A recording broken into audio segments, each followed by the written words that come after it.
Hello everyone, welcome to the ITLS Academy. Our today's lecture is on the topic Ingredient Specification and Supplier Certification Program. Let's start with our introduction first. Present day consumers demand consistent, defect free, high quality products. One of the key areas of the production of high quality food is the quality of the raw material and the ingredient used in it. With the variability of many of the raw materials used in food, increased pressure has been put on the food manufacturers to provide higher quality of the foods. Raw and packing material should be purchased to agreed upon specification from suppliers capable of achieving those specifications. Inspection of materials should complement the supplier's quality system and be stored under the hygienic condition to prevent contamination by microorganisms, insects, and other pests. Their control and release should be done under the responsibility of a competent technical person. The suppliers must be audited for the quality and safety under the purchasing company's quality assurance program. The non conforming raw material should be recovered and investigated to identify and rectify the problems. The product contamination by microbiological chemicals and physical hazards such as pathogen, pesticides, herbicides, antibiotic, naturally occurring toxins, and metal fragments is present in raw material. When a processor has control measures in place to prevent contaminated raw materials from the entering the plant, these materials and the act of their receipt can be critical control points. Under the hazard analysis and critical control points has a program for the product being manufactured. This is especially true if no step exists in the process to eliminate or to reduce the hazard. For example, no thermal processing steps exist to eliminate the microbiological hazard. If a significant hazard is associated with the raw material, then a supplier quality assurance program should be in place to control the hazard to the best of the supplier's ability. The improper storage of some dry ingredients can result in aflatoxin production or insect infestation. If control measures are not in place under the prerequisite program to reduce or eliminate these hazards, then these steps can be considered as the critical control points under the hazard program. Control measures for this type of CCPs includes the shifters, magnets, temperature and humidity control, and regular chemical treatment to avoid these types of infestation. Thus, it is important to know that a supplier is controlling hazards if they cannot be controlled in the process or by consumer action. It is also important for a company to have a long-term quality relation with a qualified suppliers for the benefits of both organizations. In contamination crisis, having rapid access to important information is critical in defining the problems, scopes, and reassuring the public and responsible governmental agencies. Otherwise, brand equity built over many years and at great expense can be ruined with one significant contamination problem that is not dealt with quickly, accurately, and effectively. Next is our the raw materials and ingredient certification program. Okay, there are two major criteria for testing the raw materials: health and safety and functionality. The first criteria involves the microbiological test and analysis, and for carcinogenic substances such as the pesticides, And the next one is the testing for functionality that encompasses a number of considerations such as desired shelf life of the final product, possible rancidity problem, uses level needed to get the desired functionality versus cost, and how the final product will be marketed. Sorry.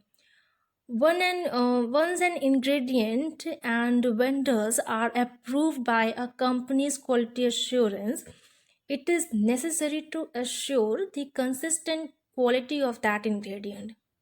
All incoming ingredients lots must be held until the laboratory test of samples selected through a statistical sampling procedure are approved. Samples are analyzed for the chemical and microbiological characteristics. After a lot is approved, it is released to prime stock whereby production can use it. Statistical sampling procedure has been instituted for ingredient and for packaging materials in many companies. Next is the flavor consideration.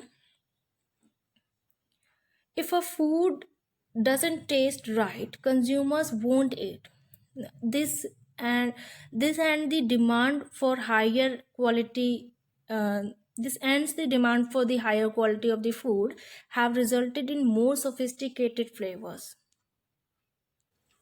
Much of the tasting to assure high quality flavors is undertaken by the flavor supplier, both on raw ingredients for the flavor and on the finished flavor. Certification of these tests is important, and analysis of test for natural flavor ingredients includes the gas chromatography, where the chromatograph of a material being tested is compared with the chromatograph of a known natural. More sophisticated tests are involved stable isotope ratio analysis, that is SIRA. Next is the supplier quality program, the SQP. Generally, raw material ingredient quality programs are driven by the customer requiring reassurance that a product meets a given quality standard or was produced according to some other criteria or protocol. There are a number of different elements in an effective SQP, including agreed upon specification, auditing suppliers, and certificate of analysis. An SQP is also a key factor in keeping the management of suppliers under control. Okay, whenever possible, supplies are purchased from suppliers who have registered the HACCP program and provide HACCP based certification of all supplies and materials. If not, then the suppliers must provide information on probable level of pathogen contamination. A supplier's approval depends on the customer having confidence in the supplier's operation and in the supplier's competence at managing presented hazards. For the company benefit, it is important to develop a good customer supplier relationship as the partners in the management of a safe raw material and products. An SQP is a vital activity of the quality assurance and quality control, as qualified suppliers are able to use their experience to help their food manufacturing customers in research, development, testing, and production. This SQP is also a key factor in keeping the management of suppliers under control. Evaluating the qualifying a supplier are important function of the quality assurance and quality control department, and great care must be taken in doing so. The supplier evaluation and qualification procedure should be documented and filled. The supplier should know the reason and possible challenges for outsourcing the product of interest, as the cost of outsourcing are significant for its food manufacturing customer, and it would not be appropriate for the supplier or the customer, we can say, to discover a obvious problem after a short relationship. Next, let's talk about the supplier qualification. The purchasing company should have a team formed by a coordinator from the purchasing department, the technologist responsible for the product, a representative from the quality control, and a representative from quality assurance should be in charge of interviewing and reviewing the prospective suppliers and presenting their report for the acceptance or rejection. A supplier qualification form consists of a short questionnaire that addresses the supplier's history, compliance record, financial stability, and the qualification of its staff should be completed by the supplier in a pre qualification process. This would allow selection of a supplier as a first stage of the qualification process and would reduce the later cost. Based on the information provided on audit of the supplier may be carried out as the next step of qualification process.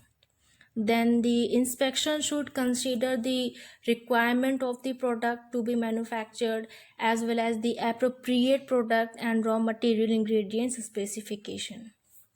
After the quality assurance and quality control team has accepted a supplier and the recommendation has been submitted to the vice president or director of the quality assurance, the supplier's name should be entered in the list of approved vendors of the company.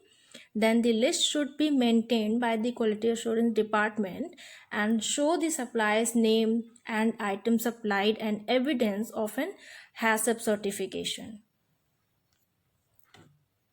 The next is the supplier's HACCP qualification standard.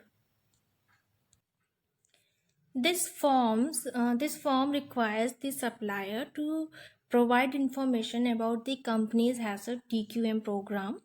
The supplier's information should be kept on hand to verify performance when periodically visiting the suppliers. The next is the ingredient specification or certification.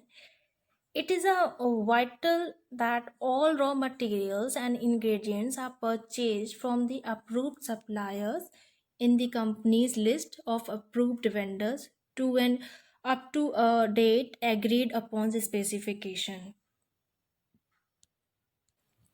The specification is the cornerstone of the company's SQP, detailing all the accepted criteria against which raw material and ingredient quality and safety are measured. The specification should define clearly all the factors considered important, including limits of tolerance or acceptability. The specification document can be lengthy or concise but should always include the minimum acceptance criteria. A typical specification document should be supplied for each raw material or ingredient by the supplier and would include the following details, that is, the detail of supplier and manufacturing or supply site, description of the raw material and its functionality, ingredient breakdown, detail of all intrinsic factor with tolerance limit, example pH, salt, alcohol, etc. Microbiological acceptance criteria, example the absence of identified hazard organism. Analytical and microbiological limit and sampling plans. Next is the labeling requirement should be there. Storage and distribution conditions also be noted down. Safe handling and use of instruction should be there in. Description of pack type, size, and quality should also be implied on the packet. Furthermore, the documents also must assert that the raw material and ingredients do not contain level of microorganism that may produce food poisoning or other diseases in humans, or they shall be pasteurized or otherwise treated during manufacturing so that they no longer contain level that could cause the product to be adulterated.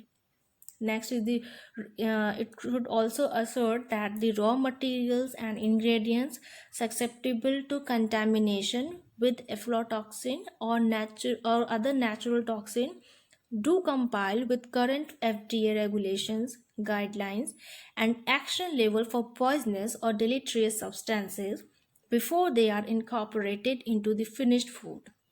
Suppliers shall provide all certifications, including all the details. The raw material includes ingredients and rework products susceptible to contamination with pests,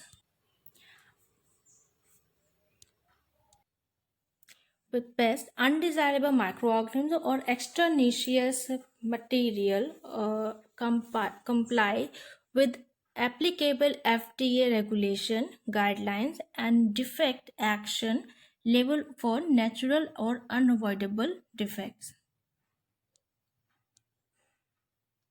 Next is the supplier auditing. A supplier audit is one of the key functions of SQP, as it is through audits that confidence can be gained in suppliers' operation. The objective here is to establish the supplier's ability to meet the agreed upon requirements. The auditors should be trained to conduct this activity promptly and efficiently. The auditor observed the manufacturing facilities, the building's environment, the plant, and the quality procedure and implementation of such procedures. Other evidence to collect includes the information about the management and the workforce attitude, and we can say quality control record and so on. Often the auditor will also look at financial and technological aspects too. When organizing an auditing program, it is important to think about the how the audit will be carried out. An SQP audit is important to the safety and quality of the product being manufactured. So it is the vital that it is carried out effectively while maintaining a good relationship with the supplier.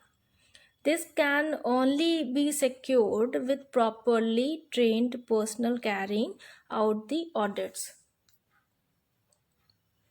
Next is the certificate of analysis. Certificate of analysis can be obtained for batches of raw materials to confirm that these have been sampled for certain criteria and to provide the analytical results. A certificate of analysis forms a useful part of the SQP program. Consequently, it is necessary to make sure that only competent laboratories carry out these tests so as to provide accurate results. This is best attained through the certificates of independent laboratory accreditation and good laboratory practices. Next is the third party inspection. If there is no trained and experienced staff available to carry out a program of audit, then a third party inspection are needed. In such a situation, it is advisable to use expert from a food research association or to look for commercial food auditing organization. In choosing a third party inspector, it is important to check whether a higher level board has accredited their inspection, and the expertise and experience of the auditors at the third party inspection organization need to be considered. It is vital that the inspector have the sufficient experience both in the technology concerned and in the auditing practices. It must be ensured that they will highlight potential food safety problem and help the company to maintain the good relationship with the suppliers. Next topic is the buying from agents and brokers. Suppose we have to buy the raw materials from agents, not the vendors or through any third party brokers, then when the raw material are obtained through the agent or brokers, the company loses out the direct contact with the suppliers.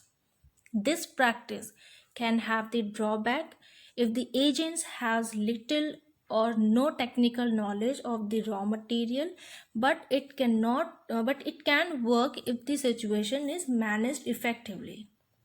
It is necessary to know how the raw material have been processed and handled at every stage in order to establish whether likely hazard are present at expected or increased level, and whether or any new unexpected hazards have crept in. Even with a careful planned SQP program, if it is difficult to be absolutely sure that the raw material always meet the required standard of safety and quality. To be effective, it is best to pass on to the suppliers the requirement to operate an effective hazard program for the food safety hazards. These requirements can be passed up the supply chain so that the growers, processors, agents, and the final manufacturer have the same level of confidence in the material at their stage in the chain, in the same way that the consumers can have the confidence in a finished product manufactured through the effective hazard program. Thank you for being with us. I hope you have understood all the points today in the lecture. Follow us on Instagram, Facebook, Twitter, and subscribe our channel at YouTube channel ITLS Academy, and do register yourself for the further courses available on the online.